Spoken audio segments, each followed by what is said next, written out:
வாழ்க வையகம், வாழ்க வையகம், வாழ்க வளமுடன். குரு வாழ்க, குருவே துணை. அருள்நிதி பேராசிரியர் அன்பழகன் திருவண்ணாமலை. அனைத்து அன்புள்ளங்களுக்கும் வாழ்க வளமுடன். குருவின் நினைவில் நின்று குருவினது ஞானக்களஞ்சியம் கவி எண் 347 உயிர் அறி கல்வி 16/1/1966 இக்கவியை குரு அவர்கள் நமக்கு தந்திருக்கிறார்.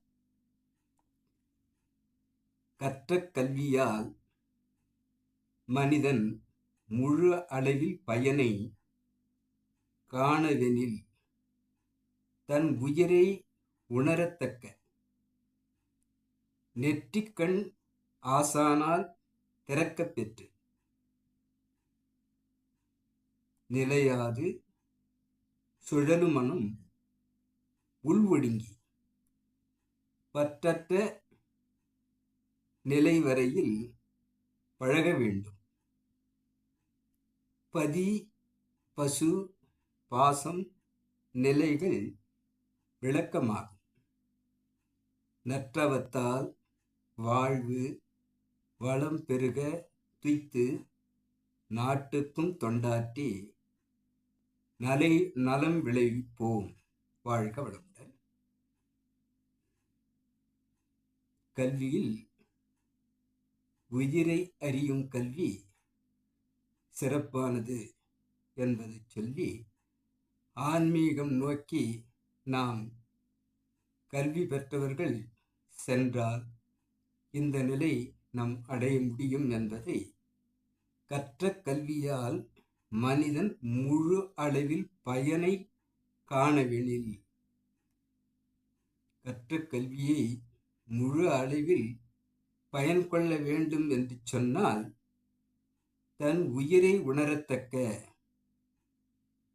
குருவை பற்றி கொண்டு குருவினுடைய தவ ஆற்றலாலும் இறையாற்றல் கருணையினாலும் மூலாதாரத்தில் உறங்கி கிடந்த அந்த குண்டலின் தெய்வீக மகாசக்தியை எழுச்சி பெறச் செய்து நெற்றிக்கண் குருவால் திறக்கப் பெற்றால் நிலையாது சுழலும் மனம், எப்போதும் அலைபாய்ந்து கொண்டே இருக்கக்கூடிய அந்த மனம் உள்ஒடுங்கி பற்றற்ற நிலை வரையில் பழக வேண்டும். பற்று அற்ற நிலை, ஆசை எழலாம். இந்த ஆசைக்காகவே நாம் அடிமை கொள்வதாக, அது இருக்கக்கூடாது என்பதாக, பேராசைக்கு செல்லாமல் தடுத்தாட்கொள்வதாக நம்மை மாற்றும் அந்த பற்றற்ற நிலையில் பழக வேண்டும். தவம் பழக பழக இந்நிலை சாஸ்வதம் என்று குறிப்பிடுகிறார். பதி பசு பாசம் நிலைகள் விளக்கமாகும். இவ்வாறு அகத்தவத்தில் ஆழ்ந்து செல்லும் போது பதி சத், பசு உயிர் சித், பாசம் அனைத்துமாகி சத் சித் அனந்தம் என்று சொல்லக்கூடிய அளவிலே அந்த விளக்கங்கள் அத்தனையும் நாம் விளங்கிக் கொள்வதாக. இருப்பாய் இருந்த இறைவன் தான் இயக்கம் பெற்று நம் உடலில் உயிராகவும் அனைத்து இயக்கப் பொருட்களாகவும் உயிருக்கு இன்னொரு பெயர் பசு. பாசம் என்று சொன்னால் அனைவரும் பாசம் கொள்ளக்கூடிய அனைத்துமாகி அனந்தம் என்று கொள்ளலாம். இந்த விளக்கத்தை நாம் உள் விளங்கிக் கொள்வதாக இந்த அகத்தவம் நமக்கு அமையும்.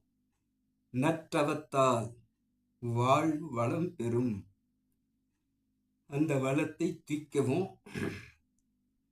நாட்டுக்கு கொண்டு சென்று தொண்டாற்றி நலம் விளைவிக்கவும் இந்த உயிர் அறி கல்வி ஒவ்வொரு மனிதனுக்கும் தேவையாகிறது என்பதை குரு அவர்கள் விளக்கும் இக்கவியை இன்றைக்கு நாம் சிந்திக்கலாம். கவி தந்த குருவிற்கும் இதுகாரம் செய்யப்படுத்த அனைத்து அன்பு உள்ளங்களுக்கும் என்னுள் விளக்கத்தை ஏற்படுத்தி கொண்டிருக்கக்கூடிய இறைநிலைக்கும் நன்றி, நன்றி, நன்றி. வாழ்க வளமுடன் என வாழ்த்து நிறைவு செய்கிறேன். வாழ்க வளமுடன்.